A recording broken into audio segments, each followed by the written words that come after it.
We can hear from our next congressman in the 1st District here. And we do have also extra copies of these Constitution booklets if you'd like to take some home with you or give them to friends or whatever. So if you'd like some, let me know and we can do a hand for the government money. Thank you, John, and thank you, Ryan McPherson. Where's Ryan? Ryan is always top drawer, and it's an honor for me to follow him. A lot of you know that I don't go any place without my death chart, and I just want this to be imprinted on your memory, because I'm not going to put it on my stand for fear that Preston might have it right in his lap if I do, because the breeze comes up. But just remember this chart, because everything that we're dealing with in congressional and Senate races has to be done in the context of this chart. So I'm going to put this back into my collection of signs, hoping that they won't all blow away. And then I need to get my notes, and I didn't dare open this until the last minute for fear that it all blow away. Thank you. This is an interesting exercise. I usually speak without notes, and this should have been the day. But I have a number of quotations that I'd like to read, and my memory is quite good, but I've got quite a number, and so I'm not going to trust my memory on these. And I'd like to begin with a quotation from Patrick Henry, who said right in line with what Dr. McPherson said, and I quote, "The Constitution is not an instrument for the government to restrain the people, it's an instrument for the people to restrain the government." And that always has to be kept in mind. The Constitution is the supreme law of the land, and I would contrast that with something a former governor once said, Jesse Ventura, who said, and I quote, "The Constitution means whatever the Supreme Court says that it means." And I would simply ask the question, if the Constitution means whatever the court says, then what is the supreme law of the land? Okay? Is it the Constitution or is it the court? Obviously, that puts the court in the position of being the supreme law of the land. The Constitution is here to protect our freedom and our life and our right to property. That's what it's all about. And without that, we are under tyranny. Thomas Jefferson said, "I consider the foundation of the Constitution as laid on this ground, that all powers not delegated to the United States by the Constitution, nor prohibited by to the states, are reserved to the states or to the people." That is Amendment 10 that Dr. McPherson just read. It is on page 23 of the handout, meaning that the Constitution limits the federal government to those powers allocated to it by the Constitution. And I didn't read individual mandates in the Constitution, and obviously individual mandate is a violation of the Constitution, and the Supreme Court simply was wrong. And that's one of the many things that Congress needs to turn around. Now, having said that, I would like to go very quickly to the relationship between the Declaration of Independence and the Constitution. How do they fit together? And the Declaration, as Ryan pointed out, is on page 35 of the handout. What's the relationship between the two? And to answer that question, I go to a statement from Alexander Hamilton, who is often called the father of our Constitution, and had an extraordinary influence in what goes into the Constitution. And Alexander Hamilton said, and I quote, "On the distinctive principles of the government of the United States, the best guides are to be found in the Declaration of Independence as the fundamental act of union of these states, In other words, the Declaration lays down the principles, the Constitution lays down the particulars. It's like a building. The Declaration is the foundation, the principle is the structure. But they are two sides of one and the same coin. And I will be very emphatic in saying one cannot understand the Constitution without understanding the Declaration. They are both essential to understanding what our foundational principles are.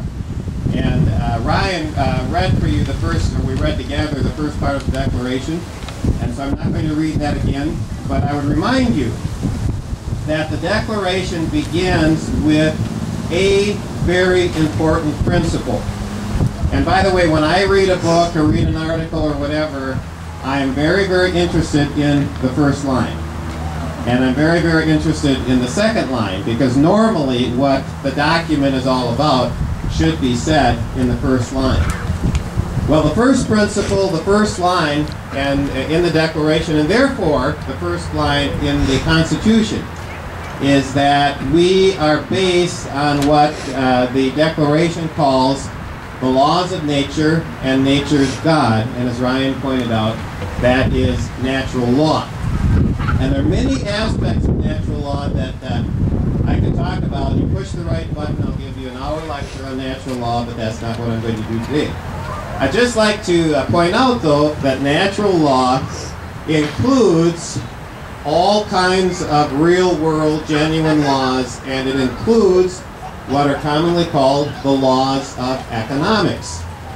And let me emphasize that there are not only opinions about economics, and those are a dime a dozen, there are also laws of economics.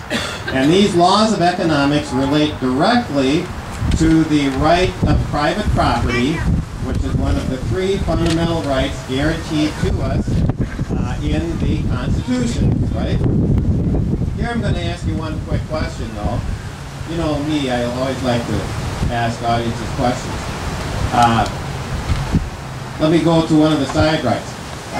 Where in the Constitution does the Constitution say that we have a right to life? What article? I see everybody looking at their Constitution. You didn't think I would ask you a legitimate question, did you? Or I mean, it had to be a little bit of a curve, right? That is a curve. Because the Constitution never says we have a right to life, right?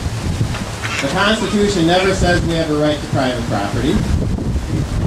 The Constitution never says we have a right to liberty. All right? Why not? It's because they are all clearly stated in the Declaration of Independence, and the Constitution simply regards that as having been clearly said, and it is never redundant.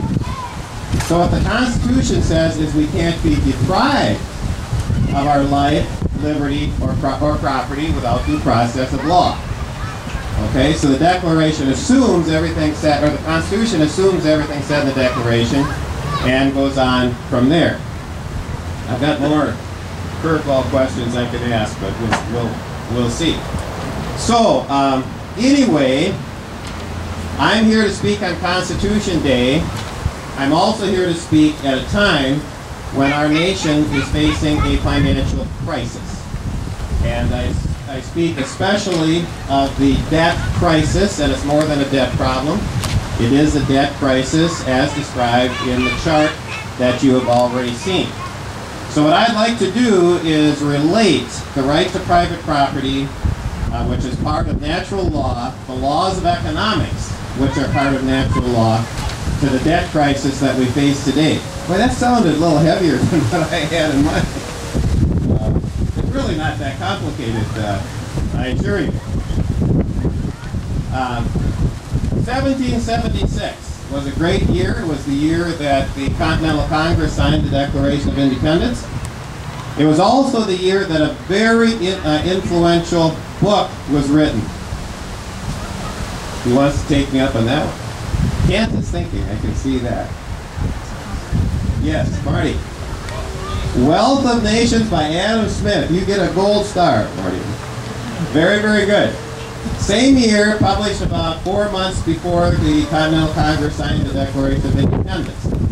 And there is a lot of common ground between The Wealth of Nations by Adam Smith. Adam Smith wrote the book on free enterprise. He wrote the book on economics. A lot of common ground between The Wealth of Nations and the Declaration of Independence. And I have a sneaking suspicion that Thomas Jefferson and others were well aware of what Adam Smith said. I don't know that for sure, but they're certainly coming from the same page. Now, Adam Smith said that there are certain laws of economics. Part of the law of nature, laws of economics are part of the laws of nature. And I'm not gonna quiz you too far on this. But when you leave, be sure you know the 3 laws of economics that Adam Smith talked about. Actually, there are more, but I'm only going to talk about 3. He talked about laws of economics, law of supply and demand. Okay, we've all heard that. Law of accumulation. Going to talk a little bit about that. Law of population. We're not going to talk about that. But anyway, I do want to say a little bit about the laws of supply and demand and the laws of accumulation.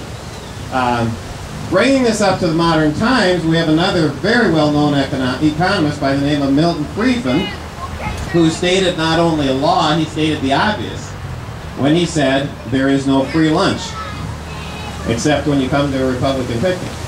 Be sure to donate. And of course what Milton Friedman meant by that is he meant whenever government spends something, somebody, someplace is paying for that. I want you to know, and I understand this is going to be news to some people in politics, that only God can create something out of nothing.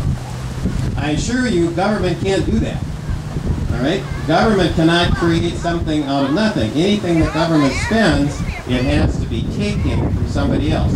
All government can do is transfer. Government does not create. Government transfers. So, let's relate that to the debt chart that is now imprinted on your memory. All right? $16 trillion. We exceeded $16 trillion a few days ago. Just so you have the hard copy in terms of how significant that is, for one thing, out of every dollar that the federal government now collects for 2011, 20 cents is paid out for interest. And this isn't for capital expenditure, this is for operating. So down on the farm, we call this money down a rat hole. Given current trends, by 2014, 2 years from now, about 25 cents out of every dollar we bring in is going to go out for interest. Okay? That's money down a rat hole.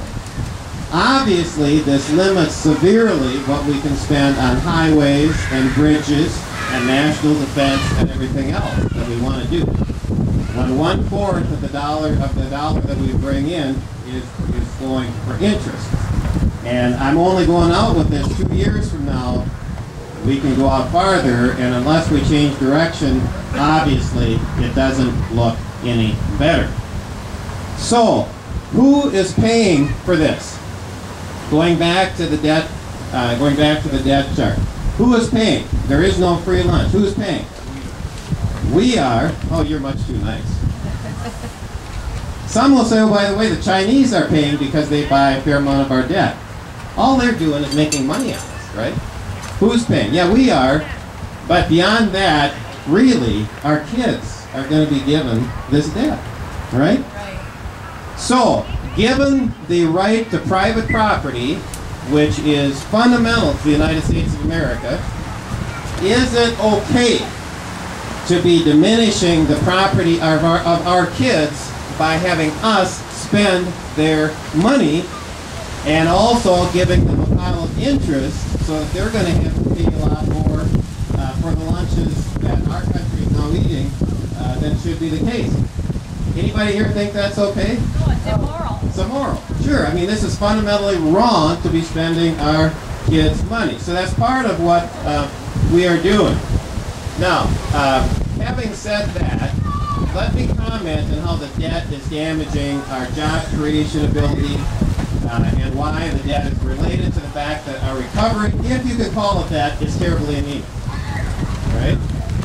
Recovery, if you can call it that. here are three of the reasons why our economy is economic growth, if you can call it growth, is stalled out.